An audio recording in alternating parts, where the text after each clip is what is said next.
Eu te saúdo com a paz do Senhor. Lição número 5 da classe de adultos. Uma igreja cheia de amor.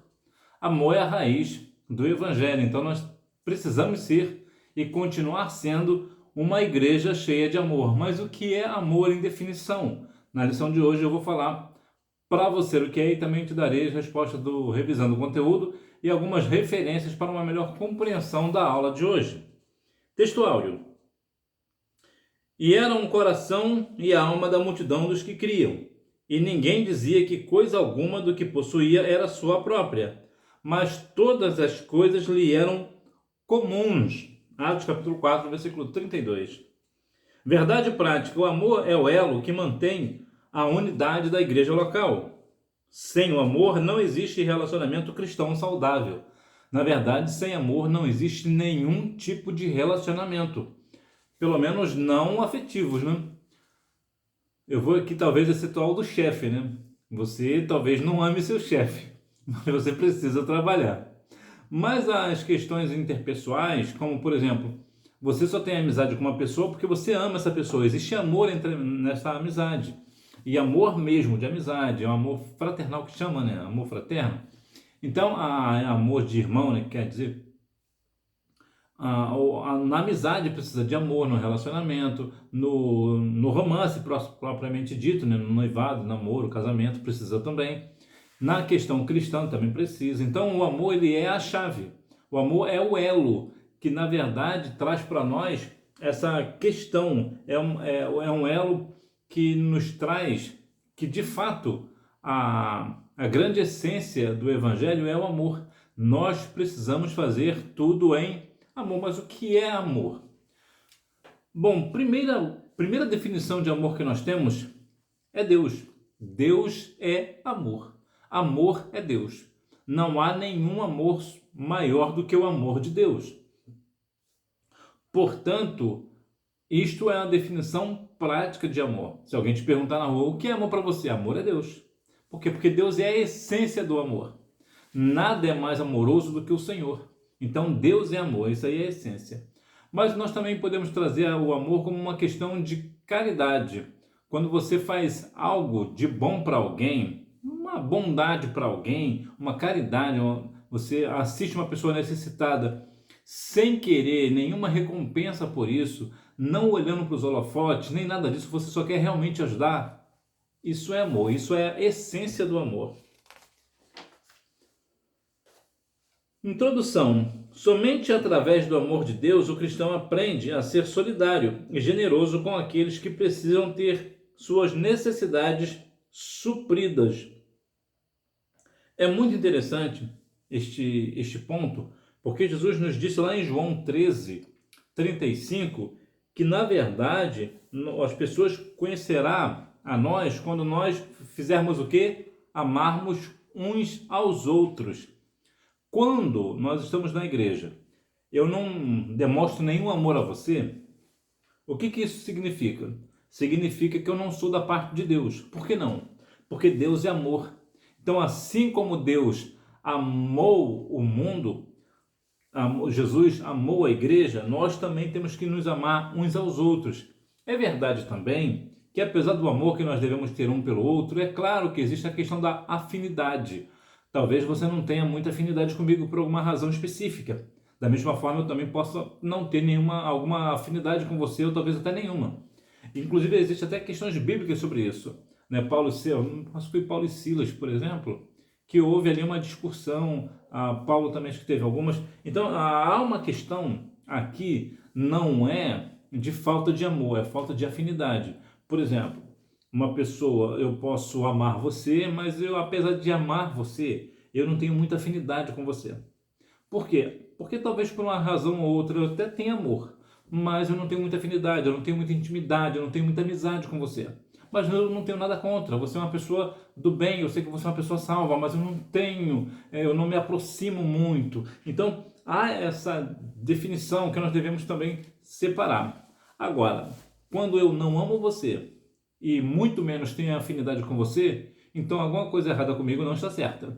Por quê? Porque como é que eu posso viver em uma sociedade cristã sem amor se a essência do Evangelho é o amor? Que Deus amou o mundo de tal maneira. Então, todo o foco do Evangelho é o amor. Quando a gente propaga o Evangelho, a gente propaga por amor. É claro que existe uma ordem que o Senhor Jesus nos deu, mas nós não praticamos essa ordem porque é somente uma ordem. Nós praticamos por amor. Por amor a quem? Às almas. Porque nós sabemos que se nós não propagar o Evangelho, aquelas pessoas padecerão a eternidade sem Cristo. E por uma questão de amor, nós não queremos isso para elas. Então existe muito essa questão de é impossível, né, a gente viver na igreja, numa sociedade sem amor. E o amor de Deus. Então há algumas definições de amor, como o amor fraterno, como eu já falei, que é o amor de irmão, o amor paterno, que é o amor de pai, né? Eu agora não me lembro agora o amor materno, né, que é o amor de mãe. E tem também aquela questão que já vem do propriamente dito, né, o amor em si, que é a questão do relacionamento, que é o chamado de amor eros, né? Então há algumas definições de amor. O amor existe algumas ramificações. Agora, a questão básica do amor é fazer o outro como prioridade. Por exemplo, eu tenho uma pizza. Então, em vez de eu comer a pizza, eu dou ela para você. Por quê? Porque a minha prioridade é você. Isso é amor. Quando o que eu tenho, eu dou a você, por alguma razão. Isso denota muito a questão de mãe. Já viu? Principalmente a questão, inclusive a questão da alimentação, isso é muito interessante, porque isso acontece muito no Brasil. A mãe põe o almoço, por exemplo, e o que acontece? Ela sempre come menos, já reparou? A parte menor é sempre dela. Por quê? Porque para ela o mais importante é o filho, é o marido. Então ela opta pelo quê? Para dar o melhor para o próximo, que no caso é o filho, é o marido ou é ambos. Então ela fica menos. Por quê? Porque é um amor de mãe. Inclusive, há quem diga, e eu concordo, que o amor de mãe é o segundo maior amor que existe, só perde para o amor de Deus. Somente Deus tem um amor maior do que o de mãe. O amor de mãe é uma coisa inexplicável, a gente não consegue até mesmo nem compreender. Então, a grande questão do amor é essa, é a questão de eu tenho isso para mim, eu quero muito isso para mim, mas eu quero mais que o próximo tenha. A minha mãe, o meu pai, né, a minha esposa, meu filho, minha filha, minha sobrinha, meu primo, minha prima, o meu vizinho, minha vizinha. Então é sempre o próximo primeiro. Isso é uma atitude de amor, porque o amor ele tem para o próximo, diferente de paixão. Paixão é para si. Paixão, a pessoa quando tem paixão, por exemplo, por alguém, ela quer aquela pessoa só para ela é possessiva. Ela é possessiva. O amor não, o amor deixa embora. O amor abre mão. A paixão não. A paixão ela é possessiva. A paixão ela é egocêntrica, diferente do amor. O amor ele é para o próximo. O amor manifestado na comunhão cristã, no crescimento da igreja. Uma igreja pequena possui a mesma natureza e essência de uma igreja grande. Nós temos no Brasil várias igrejas Assembleias de Deus. Eu vou falar aqui mais da Assembleia, existem outras congregações, outras igrejas também, mas eu vou aqui até as Assembleias de Deus. Existem as Assembleias de Deus no Brasil de tudo quanto é ramificação. Pentecostal, neopentecostal e por aí afora. Pois bem, e há igrejas no Brasil, igrejas pequenas, igrejas médias, igrejas de grande porte. Então, há vários tipos de igreja de tamanhos. Entretanto, a natureza e a essência é a mesma, porque todas as igrejas, grande, média ou pequena, ela tem a mesma natureza. Que natureza? A natureza divina. Qual é a essência? Qual é a mesma essência? A essência do amor. Independente se a igreja é grande ou pequena, ela precisa agir em amor. Independente se ela é grande ou pequena, ela precisa ter uma natureza divina. Portanto, independente do tamanho da sua igreja, ela é tão importante quanto uma igreja grande. Se a sua igreja é grande, ela é tão importante quanto uma igreja pequena. E uma igreja pequena é tão importante quanto a sua igreja grande. Então, a questão de quantidade aqui, de número de membros, por exemplo, vai nos dar essa ideia. Pode parecer que elas são diferentes na essência e na natureza, mas na verdade não, elas são iguais, elas são idênticas, desde que, claro, seja realmente uma igreja bíblica, uma igreja realmente cheia do amor. Os desafios do crescimento. Assim vemos a igreja de Jerusalém crescer em escala geométrica. Ela se multiplicava e com isso os desafios também eram maiores. É muito importante observar, falando de igreja grande, pequena, vou trazer aqui uma questão interessante que é o seguinte: quando uma igreja se fragmenta e se divide, isso significa que o egoísmo tomou o lugar do amor em algum ponto. Em parte, isso é verdade, mas nem sempre é assim. Vou te dar um exemplo bem prático. A igreja, à medida que ela se multiplica, ela também multiplica os seus problemas. Ela tem a mesma natureza, a mesma essência, a mesma natureza divina, a mesma essência do amor, independente do tamanho, mas ela cria-se, quanto mais pessoas ela tem, mais problemas ela tem. Por quê? Porque cada um tem um problema. Se na sua igreja tem 10 pessoas, então são 10 problemas. Se são 100 pessoas, então pode ser 100 problemas. 100 no sentido de número, né? Então observe que à medida que a igreja cresce, cresce também os desafios, os problemas para serem sanados. Agora existe essa questão de que diz que quando uma igreja se fragmenta e se divide, significa que o egoísmo tomou o lugar do amor em algum ponto. Isso não é verdade absoluta. Por que não? Porque, por exemplo, a igreja, quando ela se divide, e aqui depende muito da fórmula, eu vou te mostrar a fórmula pela qual não é uma questão de egoísmo. Quando uma igreja se emancipa de outra igreja, por exemplo, a minha igreja é uma igreja emancipada. A minha igreja não, o campo onde eu pertenço. A igreja era de uma outra cidade no mesmo estado, mas numa outra cidade, uma cidade um pouco longe, também não muito, mais ou menos aí uma distância de 1 hora, mais ou menos, de uma igreja para outra, da onde nós viemos. Como é que uma igreja se emancipa? É claro que existem algumas variantes de lugar para lugar, mas de modo geral, e isso também talvez tenha mudado, precisa-se de 2 pontos principais. O primeiro é a quantidade de membros, precisa ter pelo menos 120 membros. Então, se você pertence a uma igreja, uma congregação, e essa congregação tem uma sede, e na sua congregação tem 120 membros, você pode pedir a emancipação na sede. Aí é que cabe a questão do que eu digo que nem sempre é egoísmo. Às vezes é uma questão de amor também. Então você tem 120 pessoas na sua igreja, eu digo para você que é um dirigente de congregação, e você chega ao seu pastor presidente e fala o seguinte: olha, na minha igreja lá, na nossa congregação, tem 120 pessoas, 125, 130, 200, então nós queremos a emancipação da igreja. Então o pastor vai analisar, o pastor presidente vai achar, e se ele achar justo, ele vai falar, é bom, é justo. O que ele vai fazer? Ele vai fazer um documento, vai assinar e vai, claro, vai levar isso à igreja, em Assembleia Geral, entre outras coisas, mas só para resumir a conversa aqui. Então ele vai te dar um documento e você vai emancipar a sua igreja. Então a partir de agora, que você com o documento em mão, você é desconectado da igreja sede. E agora você é a igreja sede. A sua igreja agora, que era uma congregação, agora é uma igreja sede, e ela agora terá, né, ou talvez as mesmas doutrinas, ou uma doutrina ou outra diferente da que era antes.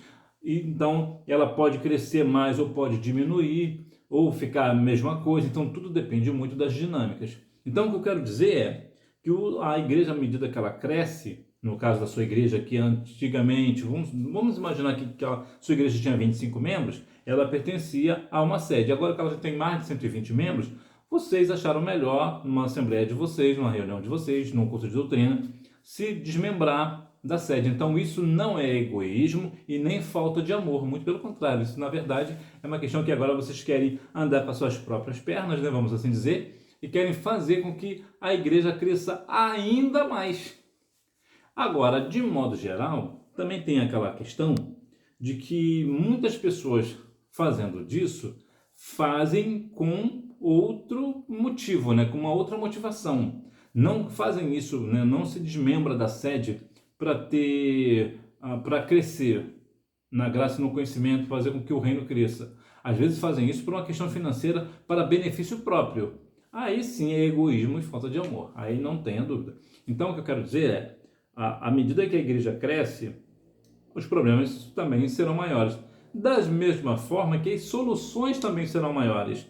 Da mesma forma que hoje você tem uma igreja, por exemplo, com 25 pessoas, você tem 25 problemas e 25 soluções. Se você tem uma igreja com 500 pessoas, você tem uma igreja com 500 problemas e 500 soluções. Então tem sempre mais pessoas para trazer problemas, mas também tem mais pessoas para trazer a solução. Então é importante nós entendermos que o crescimento é sempre um desafio. Ainda mais trabalhando, por exemplo, com jovens, por exemplo, a tendência de crescer, né, com criança também, adolescente e tal. Agora, é interessante nós observarmos que tudo que nós fazemos, o crescimento da igreja, os desafios precisam sempre ser vencidos pelo amor. A vida interior. O Espírito Santo capacitou poderosamente os cristãos para cumprir a missão fora da igreja, para a tarefa do evangelismo, mantendo os crentes unidos internamente. Olha que a questão do evangelizar, existe uma questão importante sobre a questão do amor, que é: nós fazemos por uma ordem que Jesus nos deu, mas nós fazemos por amor. Agora, se nós fazemos somente porque Deus mandou, porque é uma ordem, porque Cristo mandou, porque é uma ordem, nós não fazemos isso com amor, possivelmente esse trabalho não vai andar muito bem. Porque é necessário que a tarefa seja, claro, nos capacitada pelo Espírito Santo. Nós não fazemos. Imagina, por exemplo, dependendo do lugar que você mora, de repente você mora lá em Cuiabrasa, lá em Cuiabá, é quente que só. Imagina um sol aí de 40 e poucos graus, sensação térmica chegando lá na casa dos 60. Você vai mesmo sair de casa para fazer evangelismo? Eu acho pouco provável numa questão humana. Na questão humana é difícil. Ou você mora lá em Santa Catarina, né? Rio Grande do Sul, é frio que só. Chega até a nevar, né? Em alguns casos específicos. Imagina, você vai sair para evangelizar? De maneira nenhuma. Em questão humana, não mesmo. Mas por que nós fazemos? Porque nós somos capacitados e impulsionados pelo Espírito Santo. Então, quando nós fazemos isso com amor, com o Espírito Santo nos guiando, aí sim nós demonstramos na prática o que nós somos de fato, uma igreja em amor, uma igreja cheia de amor.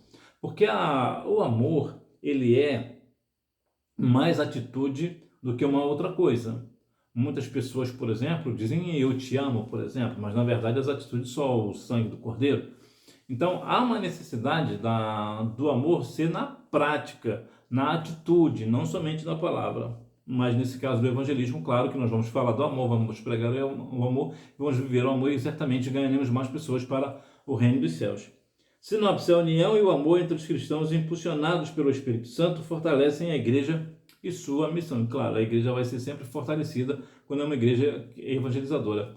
Recentemente eu estava numa igreja e vão fazer, eu achei maravilhado, fiquei maravilhado, que vão fazer um evangelismo com crianças, um culto ao ar livre, melhor dizendo, um culto ao ar livre com crianças. Eu achei a ideia espetacular, maravilhosa. Isso vem da parte do Senhor. Trabalhar com criança em questão de evangelismo e culto ao ar livre é uma maravilha. Eu falo porque eu já participei algumas vezes e realmente é uma maravilha.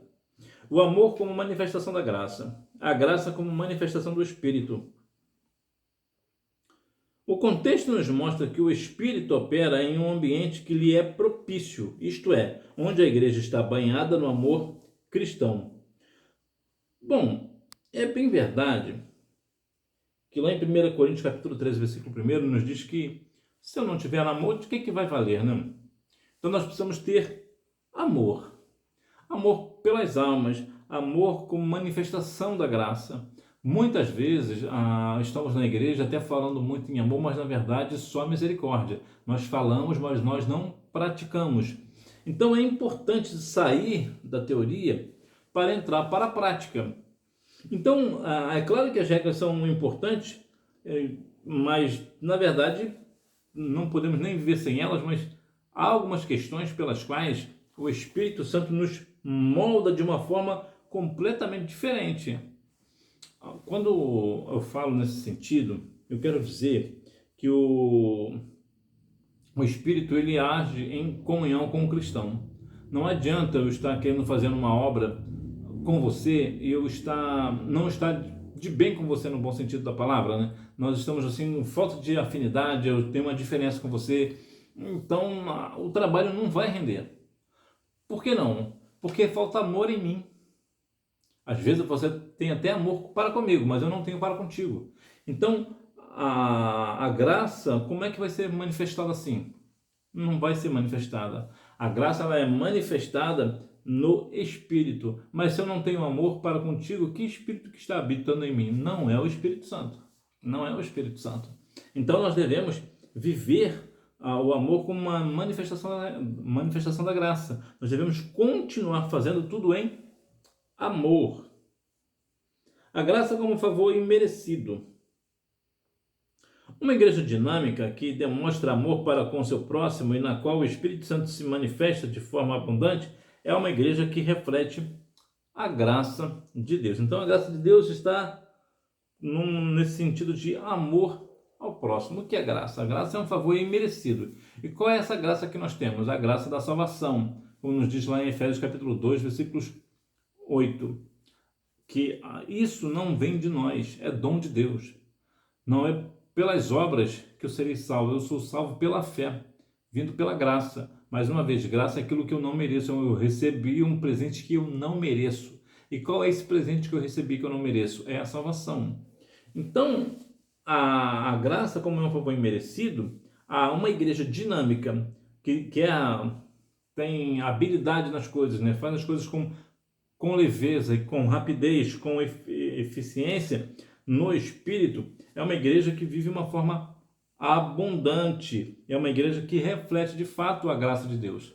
Por quê? Porque essa igreja vai fazer com que outras pessoas aceitem a Cristo, ou seja, outras pessoas também recebam esta graça imerecida que é a salvação. E esse é o papel da igreja, continuar levando o evangelho de Cristo.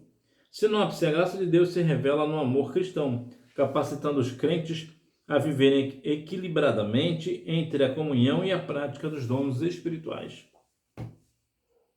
A manifestação do amor na solidariedade cristã, a busca pela equidade.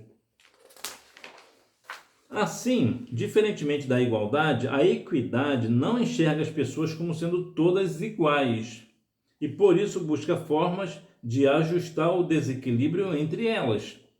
Em Jerusalém não havia um nivelamento social, nem todos possuíam as mesmas condições. Não é diferente hoje.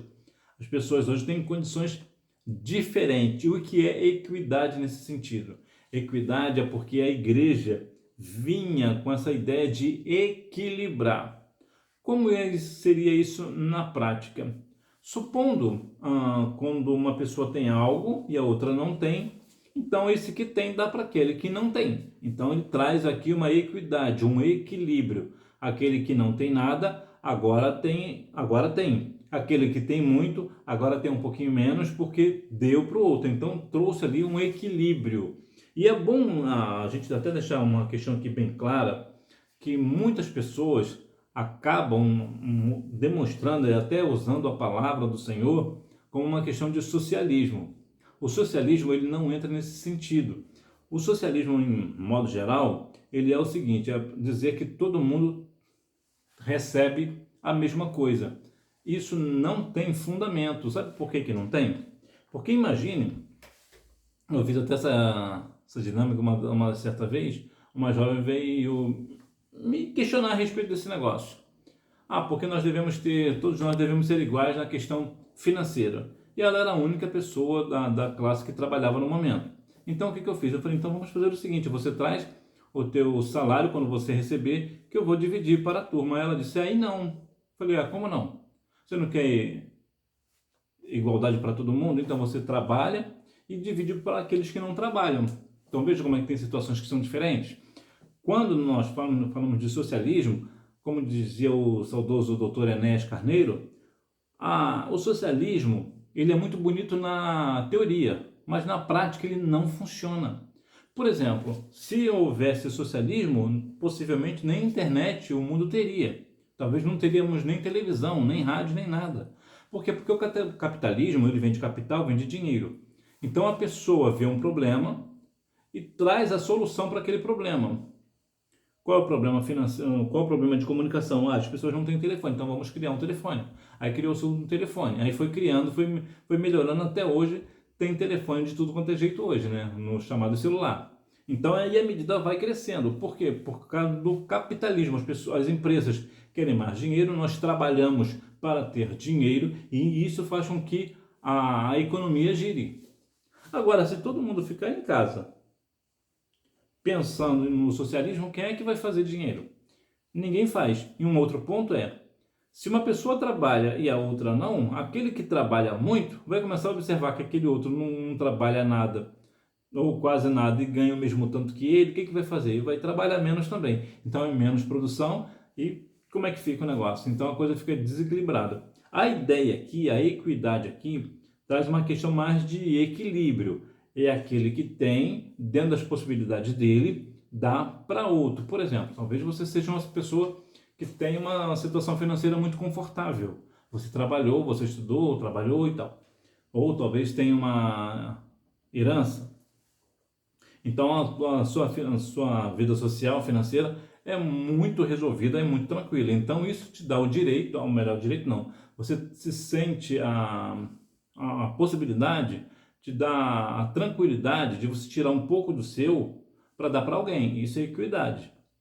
Agora imagina, por exemplo, que você vai fazer igual o Zaqueu, vai dar metade dos bens para as pessoas. Aí não, por quê? Porque aí você vai ficar sem e as outras pessoas também. Era igual aquela questão lá de Mateus 25, que fala lá do azeite das virgens. Ah, dá um pouco do teu, não, se eu der um pouco do meu, eu vou ficar sem. Vai, vem e compre, não é assim? Por que ela não deu? Porque se ela desse, ela ficaria sem e a outra pessoa também, porque ela não tinha o suficiente para ela e para dar para alguém, então ela retém para si. E aqui traz para nós uma questão importante. Isso aqui não tem a ver com isso ou com aquilo. É uma questão que eu vou te falar, é uma frase simples, que é o seguinte: visa o seu ganho. Primeiro você, depois os demais. No sentido financeiro, não é uma questão de amor em si propriamente dito. É porque imagina, por exemplo, essa questão das virgens. Imagina se aquelas que têm dessem para aquelas que não têm. Ambas ficariam sem. Ambas. Porque não seria suficiente nem para uma e nem para outra. Então, o que eu quero dizer numa situação dessa, visa aquilo que é teu. Se você for dar para mim e você vai acabar ficando sem e vai te prejudicar, então você não me dá. É simples assim. Propriedade e compartilhamento. Aproveita e compartilha esse vídeo com a pessoa que, assim como você, também gosta da Escola Bíblica Dominical, se você estiver gostando da aula. Estudiosos observam que a igreja de Jerusalém vivia uma comunidade de compartilhamento, não de domínio. Os crentes mantinham a propriedade de seus bens, mas os disponibilizavam conforme a necessidade de cada um. Aqui existe uma questão que pode ser a questão da propriedade de compartilhamento. O que é isso? Eu tenho uma propriedade, um terreno grande, e talvez você não tenha nenhum, ou você tenha um pequeno. O que eu faço? Ao invés de eu alugar a minha propriedade para você, eu deixo você plantar na minha propriedade e tudo aquilo que você semear e colher é seu, eu não vou querer nenhum ganho naquilo. Então o que é isso? Isso é uma propriedade e com compartilhamento. Eu também posso, o que chamam de, me parece que o nome é arrendamento. Arrendamento, quando você tem uma propriedade e aluga a propriedade, vamos assim dizer, para uma pessoa plantar, então vocês dividem a colheita, né? A pessoa não tem um lugar para plantar, então pega o seu terreno que é grande, então ela pega uma parte da colheita, fica para ela, e uma outra parte ela dá para você como pagamento por você ter liberado a propriedade para ela. Então isso também pode ter acontecido na época, mas de modo geral o que dá ideia é o seguinte: a pessoa tem uma propriedade grande e não aluga, empresta. Não, você pode plantar o que você quiser plantar aí, tudo que você semear e colher é teu, eu não vou querer parte nenhuma. Isso é o quê? Isso também é uma ajuda. Isso é o quê? É uma igreja com amor. E isso que nós devemos fazer, né? Dentro das nossas possibilidades. Um exemplo da voluntariedade. O texto bíblico deixa claro que havia voluntariedade nos crentes em ajudar uns aos outros. Havia uma consciência de pertencimento e por isso ninguém desejava ver o outro excluído. A exclusão é sempre uma questão muito dolorosa, né? Imagina, você está na escola e ninguém olha para você, todo mundo tem seus amigos, menos você. As pessoas te excluem, deixam você de lado. Isso é péssimo. E vendo da igreja é ainda pior. Imagina você ser excluído da sua igreja. Excluído, que eu digo aqui, não é uma questão de ser disciplinado. Excluído aqui é realmente as pessoas não dão a mínima para você. Independente se você tem muito ou se você tem pouco, ou se você está passando necessidade ou não, ou se você é feio ou é bonito, independente, simplesmente as pessoas não querem você, não querem estar perto de você. Ou seja, não dão a mínima para você se você está vivo ou se você está morto. Então isso é o quê? É uma exclusão. Era diferente desse povo, o povo era voluntário. Eles não queriam que as pessoas se sentissem excluídas. Então o que eles faziam? Eles ajudavam uns aos outros para que todo mundo se sentisse incluído naquela igreja, porque era uma igreja cheia de amor. Então, amor é isso, é a questão prática, é quando a igreja tem e acaba abraçando aquele que não tem. Lembra lá de Coríntios, 1 Coríntios 12, né? Que fala ali da ceia, vai falar o quê? Sobre a questão de que uns têm poucos e outros se embriagam. Por quê? Porque naquela questão ali da ceia, o que as pessoas faziam? Era uma forma de cada um trazia sua ceia. Não existia uma ceia em comum. Não existia eu participar, digamos, vamos trazer aqui para nós. Eu comi um tanto e a outra pessoa comeu um outro tanto. Não existia esse negócio.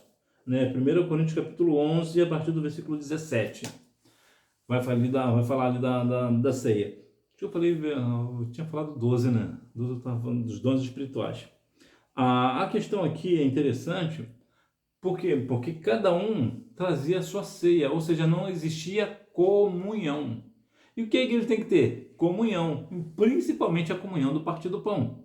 Então, nós devemos sentar à mesa do Senhor e cada um participar com a mesma forma, a mesma quantidade, vamos assim dizer, né? Então, é claro que hoje nós fazemos isso de uma forma mais simbólica e tudo mais, com o partir do pão, né? Mas naquela época era um pouco diferente. Então, vamos dizer, trazer aqui para nós, para um melhor entendimento, era algo como, se alguém tem muito dinheiro, levava o quê? Levava carne, por exemplo, levava picanha, por exemplo, e aquela pessoa que não tinha, levava salsicha. Vamos só botar assim, só para a gente entender. Então, o que acontecia? Cada um participava da sua própria ceia, não existia comunhão. E por isso o apóstolo Paulo repreendeu a igreja. Foi por isso, porque não existia comunhão. Se não tem comunhão, então não tem amor. Então a igreja precisa ter comunhão, porque com comunhão a gente vê que a igreja é uma igreja cheia de amor. Sinopse: o amor se expressa na prática da solidariedade, onde os cristãos cuidam dos necessitados e buscam a equidade na comunidade. Essa questão de solidariedade, algumas vezes escondem coisas que muitas vezes nós não sabemos, né? Por exemplo, quando uma empresa ela faz uma ação social, e aqui eu não estou dizendo que isso é contra a lei, que é feio, não estou falando nada disso. É bom que as empresas continuem fazendo isso mesmo, prestando essa solidariedade. Mas o que muitas vezes acontece, elas não fazem isso por amor ao próximo. Elas fazem isso porque existe uma lei que quando uma empresa presta esse serviço de solidariedade, o que acontece? Existe um abatimento nos impostos da empresa.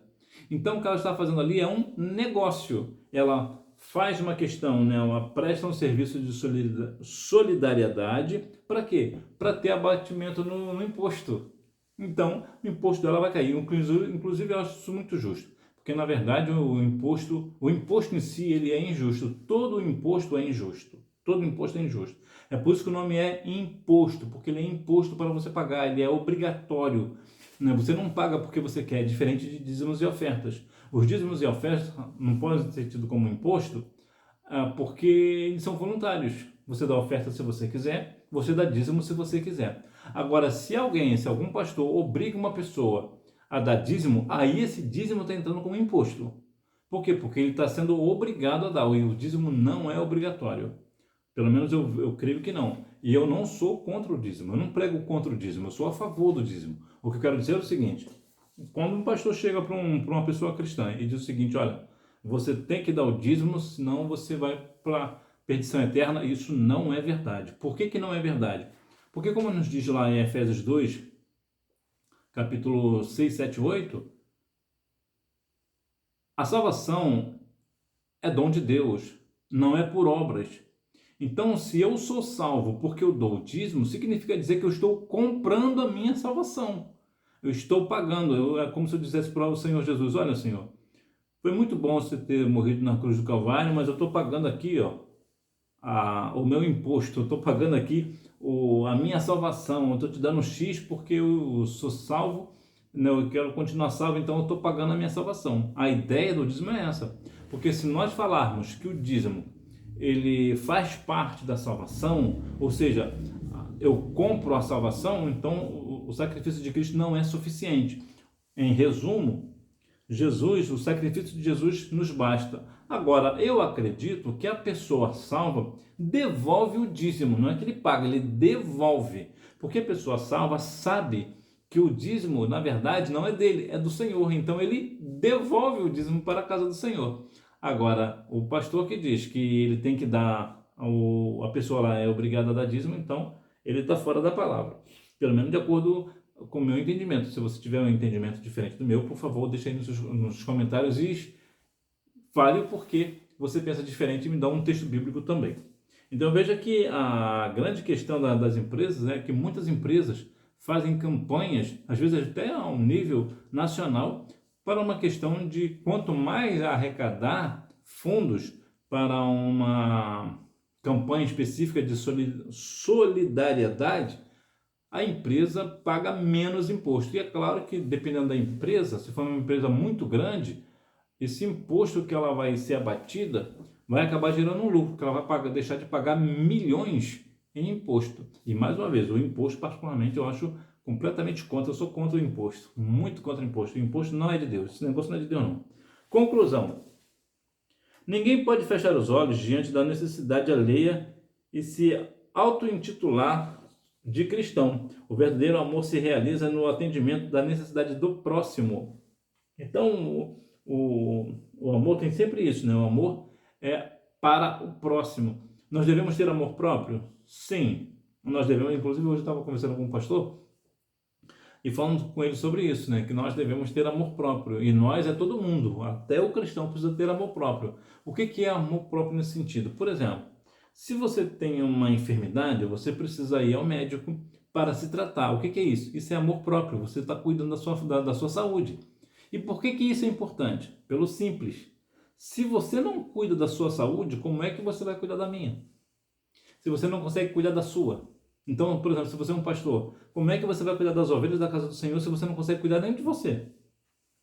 Não vê como é que fica estreito? Então, existe essa questão de que nós devemos também ter amor próprio. Mas o amor, ele, de modo geral, ele é para o próximo, né? Ele é para o próximo. Lembra lá do samaritano que fez uma boa ação? O que ele fez ali? Ele praticou uma boa ação. Uma boa ação é um ato de amor. Amor ao próximo. Revisando o conteúdo. Número 1. Lucas se refere à igreja como a multidão dos que criam. Número 2. A expressão coração e alma mostra a igreja em sua essência, revelando sua união interna. Número 3. De acordo com a lição, o melhor ambiente para a manifestação dos dons do Espírito é uma igreja onde o amor de Deus está presente. Número 4. A equidade busca ajustar o equilíbrio entre as pessoas, reconhecendo igualmente o direito de cada um, diferentemente da igualdade. Número 5. O texto bíblico deixa claro que havia voluntariedade nos crentes em ajudar uns aos outros. Portanto, nós devemos ter sempre essa ideia, né, que essa questão da equidade, por exemplo, é uma palavra que é difícil de nós falarmos, né, a equidade, aquilo que equilibra, né, que tira um pouquinho de um para dar um pouquinho para o outro, né? Ele é um ponto de equilíbrio, é um ponto de apoio, né? Ele faz com que as coisas pesem tanto para um quanto para outro, ou pelo menos diminua um pouco do peso para um e divida um pouco do peso para o outro. Então isso é a equidade, ou seja, são pessoas diferentes, né? Não são pessoas iguais, claro que nenhuma pessoa é igual, são pessoas diferentes, mas que na verdade reconhecem o direito de cada um. Que Deus em Cristo continue abençoando a sua vida, que nós venhamos continuar sendo uma igreja cheia de amor, porque é pelo amor que nós, como Jesus falou, que as pessoas saberão que nós somos discípulos de Jesus. Como? Quando nós mostramos na prática que verdadeiramente nós amamos ao próximo, quando nós estendemos a mão. Até mesmo pregar o evangelho é um ato de amor. Por quê? Porque você leva a palavra de salvação para que aquela pessoa receba também a graça, que é a graça da salvação, um favor imerecido. Isso é um ato de amor. Então que nós devemos continuar firmes nesse propósito de sermos, continuar sendo, melhor dizendo, uma igreja cheia de amor, que nós devemos tirar um pouco do nosso para dar para aquele que nada tem, para que assim haja uma equidade, para que assim haja um equilíbrio, para que verdadeiramente as pessoas possam ver, observar e olhar, verdadeiramente essa é uma igreja cheia de amor. É uma igreja cheia de amor porque divide o que tem para com os próximos, independente se é cristão ou não, na sociedade, na assistência social, por exemplo. Eu não sei, algumas igrejas nem tem mais isso, né? Mas anteriormente, há muitos anos, existia essa questão da assistência social, que é um trabalho que, na verdade, sempre foi muito sofrido, né? Sempre teve muita dificuldade. Mas qual é o resumo? As pessoas da igreja, num culto específico, num dia da semana específico, é chamado de culto da assistência social. Então, as pessoas trazem alimentos não perecíveis para esse trabalho e deixam na igreja. Quando uma pessoa tem necessidade, isso tanto um irmão da igreja, uma irmã, ou uma pessoa não cristã, chega na igreja, olha, eu estou desempregado, estou precisando disso. Então a igreja, como tem lá aqueles alimentos não perecíveis, açúcar, feijão, café e tal, o que faz? Pega esse alimento e dá para aquela pessoa que está passando necessidade naquele momento, que está no aperto. Então isso é o que? É o culto da assistência social. Só que, infelizmente, eu tenho visto que isso anda muito em falta nas Assembleias de Deus no Brasil. Não sei se na sua igreja tem. Bom será se tiver. E que, em nome de Jesus, continue crescendo os celeiros aí e fazer com que verdadeiramente faça diferença. Porque aqui a igreja será um ponto de equidade. Que a igreja vai tirar dos membros, né? Tirar no bom sentido, né? Porque as pessoas estão dando, né, voluntariamente. Então, essa igreja traz esse mantimento, deixa esse mantimento na igreja, separado, num lugar, num ambiente adequado. Isso é importante também dizer. Não deixe o alimento na igreja em qualquer lugar, porque se acontecer uma fiscalização, é difícil aparecer uma fiscalização, mas se aparecer, dependendo do lugar que esse alimento está, mesmo ele estando na validade, ele é completamente descartado e jogado fora. Por quê? Por causa do que eles chamam de contaminação cruzada. Por exemplo, a igreja, na sua igreja, por exemplo, não aqui é um exemplo, deixa o alimento junto com material de limpeza, por exemplo. Então eles chamam isso de contaminação cruzada. O alimento não pode estar em material de limpeza, junto com material de limpeza. Então todo esse alimento é descartado. E aqui cabe uma grande questão, sabe qual é? Não é nem tanta questão do alimento ser descartado, é um mau exemplo. Quando a igreja dá mau exemplo, isso fica muito ruim para ela. Porque o que a sociedade vai falar? Lá, a igreja, ó, prega tanto isso e aquilo, mas olha lá, deixou os alimentos junto com isso, com aquilo, olha lá, fiscalização lá. Fiscalização dizendo que a igreja está errada. Então isso é feio. Isso é um baita de um mau exemplo. Então nós devemos ter cuidado nisso também. O ideal é a igreja ter um lugar ventilado, bem ventilado, guardado, separado, bem lacrado também, para bem iluminado, sem nenhum tipo de inseto, né, barata, por exemplo, para que se acontecer uma fiscalização, a fiscalização, olha, tá tudo direitinho aqui, tá ok. E isso vai dar o quê? Vai dar um ponto de apoio para a sociedade. O que a sociedade vai olhar? Olha que igreja caprichosa. A igreja realmente ela guarda as coisas como tem que guardar. A fiscalização teve aqui e não teve nada o que dizer da igreja. Olha que coisa bonita. Então nós devemos ser exemplo nisso também. Que Deus em Cristo continue abençoando a sua vida e tenha uma boa aula. Fica na paz. Tchau.